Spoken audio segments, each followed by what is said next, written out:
Great to chat again with the National Party leader, David Littleproud, reporting in for us from Canberra. How are you going, David? Yeah, good. Good to be with you. We've got a lot to talk about in terms of the federal budget, what that might mean for regional Australia. But first of all, the South Australian government's had a go at the National Party recently, claiming that it's, been hypocritical on the Murray-Darling Basin plan. What do you make of those statements? Well, it just shows a lack of understanding of the plan. The plan in which the Labor Party instituted is one in which, when I was Water Minister, the National Party Water Minister, was able to make sure that we got the sustainable diversion limits through the Northern Basin Review, and we got an agreement from all the states, including South Australia, on the neutrality test for the additional 450 water. So we've stuck to the plan. We've executed the plan. In fact, 80% of the plan has been delivered.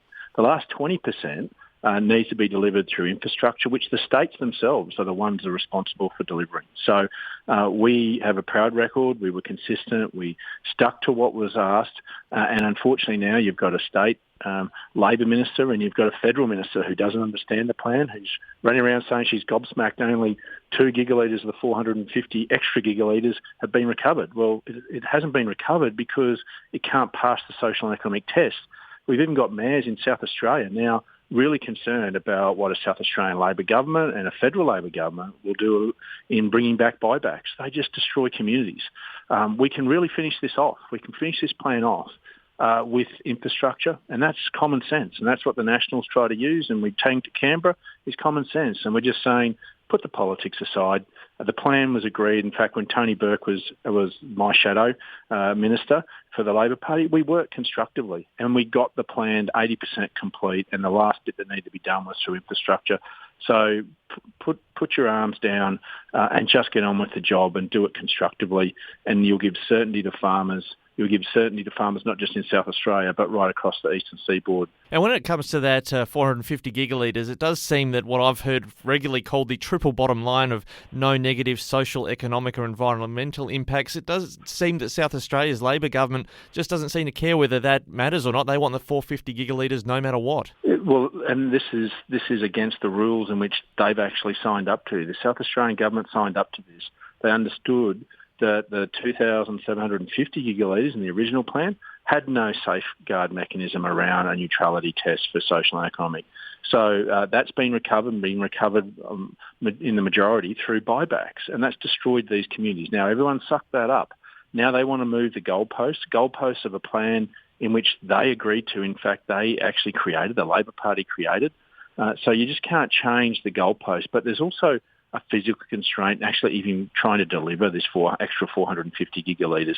There's a thing called the Barmer choke.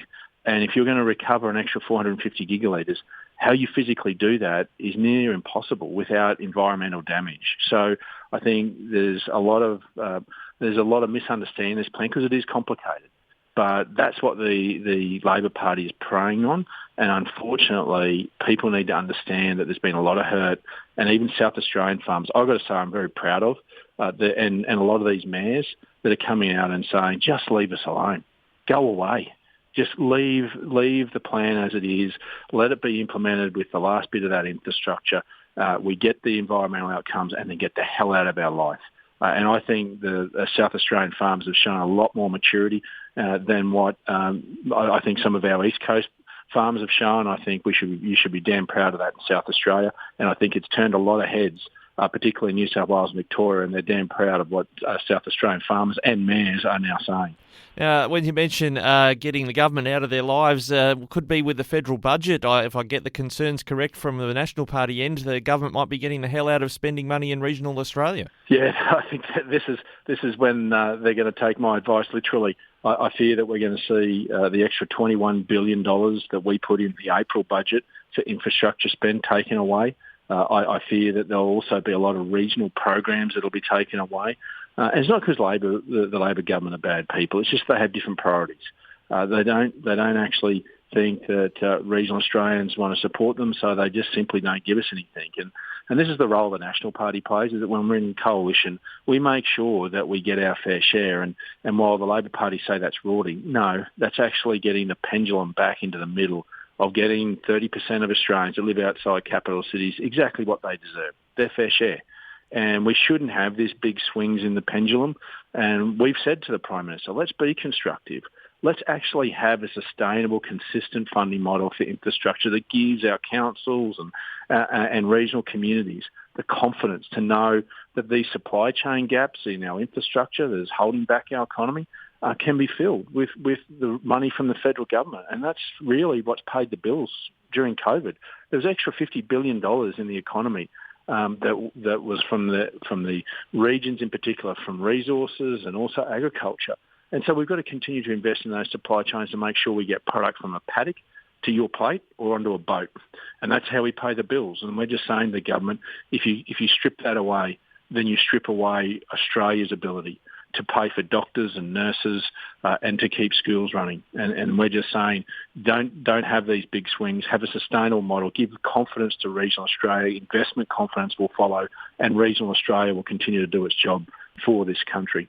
Now, David Littleproud, National Party leader, you mentioned getting doctors out into the bush. That's been a hot topic across our broadcast areas, is getting them there and retaining them there. While you're in Canberra at the moment, what's being done to try and change things? I know the Medicare formula has changed such that there's a greater attraction now for them to go to the peri-urban and outer suburban areas. Yeah, and particularly foreign doctors. So there was a program that meant that foreign doctors couldn't pick the leafy suburbs of Adelaide or Brisbane or Melbourne. In fact, we made them go to areas where there were shortfalls, and we tried to incentivise as a government to those graduate doctors that if they went out into regional remote areas and they did 5 or 6 years out there, that we'd pay their HECS debts for them. That's a pretty big incentive. And what this government's done has stripped away that program, particularly for foreign doctors, which means we now compete. So if you're sitting out at Ceduna, these doctors can now pick. Now they're looking on the internet and go, well, do I want to go to Ceduna or do I want to go to the leafy suburbs of outer Adelaide? And they're sitting somewhere around the world. They're going, well, I want to be as close as I can to a capital city. So we lose out. Yeah, I mentioned I talked with a widow on the weekend from Woodner, not far from the Ceduna that you mentioned, and she was saying, look, I now live here close to Adelaide because there's no doctors. I need to be able to access health services. And so we become second-class citizens. And this is what a Labor government has done to regional and remote Australia. And we're saying to Mark Butler, just understand the consequences of what you're doing. You are putting lives at risk. We're all Australians. We all deserve the universal service of a doctor in our community. And you are stripping that away. And you are putting our lives at risk because you simply want to look after those regions that you want to preserve politically more than us. And that's not the Australian way.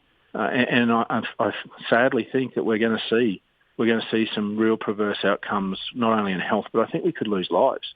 And this is what really worries the Nationals.